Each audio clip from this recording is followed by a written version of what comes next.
Delhi blast को लेकर नवंबर 2025 में दिल्ली के लाल किले के पास हुए आतंकी हमले को लेकर अब एक बड़ा अंतर्राष्ट्रीय खुलासा हुआ है। यूएनएससी की मॉनिटरिंग टीम की ताजा रिपोर्ट में कहा गया है कि लाल किले के पास हुआ हमला al Qaeda in the Indian subcontinent यानी AQIS से जुड़ा था। रिपोर्ट के मुताबिक अल-कायदा इन इंडियन कॉन्टिनेंट अब बड़े आतंकी दस्ते के बजाय छोटे और बिखरे हुए सेल के जरिए अपना नेटवर्क का विस्तार कर रहा है।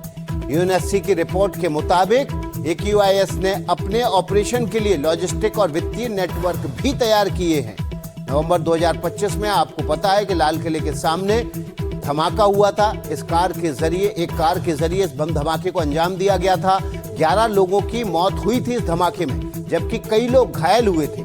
इस मामले की जांच शुरुआत में दिल्ली पुलिस कर रही थी, लेकिन बाद में NIA ने जांच अपने हाथ में ले ली थी। NIA के चार्जशीट में भी AQIS और उसके सहयोगी संगठन अंसार गजवा उत हिंद और यानी AGUH का कनेक्शन भी सामने आया था। लेकिन अब जो नया खुलासा हुआ है, यूएनएससी ने इस बात को माना है कि जो दिल्ली में बम धमाका हुआ था लाल किले के सामने, कार के जरिए बम धमाके को अंजाम दिया गया था, उसमें AQIS का हाथ है और AQIS छोटे छोटे सेल बनाकर अपने नेटवर्क का विस्तार कर रहा है।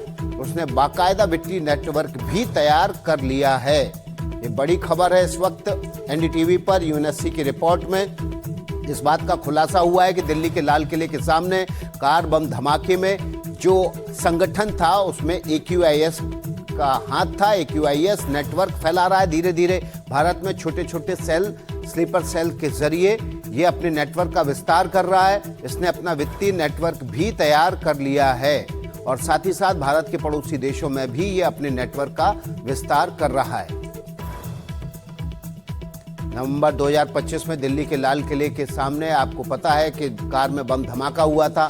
शाम के वक्त ये धमाका हुआ था। धमाका भयंकर भीषण था। 11 लोगों की मौत हो गई थी और धमाके की गूंज 5 किलोमीटर दूर तक और मारे गए लोगों के शव के हिस्से 1-1 किलोमीटर दूर तक जाकर गिरे थे। कई दिनों तक चांदनी चौक और उसके आसपास का बाजार NIA और दिल्ली पुलिस की इन्वेस्टिगेशन के लिए बंद रहा था। यूएनएससी की अब जो रिपोर्ट आई है, मॉनिटरिंग टीम की जो ताजा रिपोर्ट आई है, उसने चौंकाने वाला खुलासा किया है कि इसमें al Qaeda in the Indian subcontinent यानी कि AQIS का नाम का हाथ है। मुकेश सिंह सेंगर हमारे सहयोगी इस खबर पर ज्यादा जानकारी के साथ जुड़ गए हैं। मुकेश, अब यूएनएससी भी मान रहा है कि भारत में जो लाल किले के सामने हमला हुआ उसमें AQIS का हाथ था।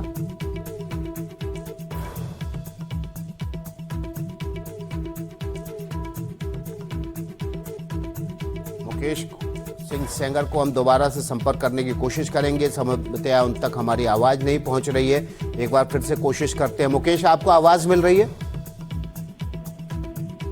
ठीक है, अभी मुकेश सिंह सेंगर तक आवाज नहीं जा रही है। हम उनके जरिए इस खबर से जुड़े हुए और डिटेल आपके सामने रखेंगे। अल-कायदा इन इंडियन सबकॉन्टिनेंट यानी कि AQIS का हाथ है दिल्ली के लाल किले के कार बम धमाके में। इस धमाके में 11 लोगों की मौत हो गई थी। अल-फला नाम की यूनिवर्सिटी जो कि फरीदाबाद के पास है, वहां से इसके तार जुड़े थे। उसके बाद इस यूनिवर्सिटी को भी सरकार ने जब्त कर लिया था।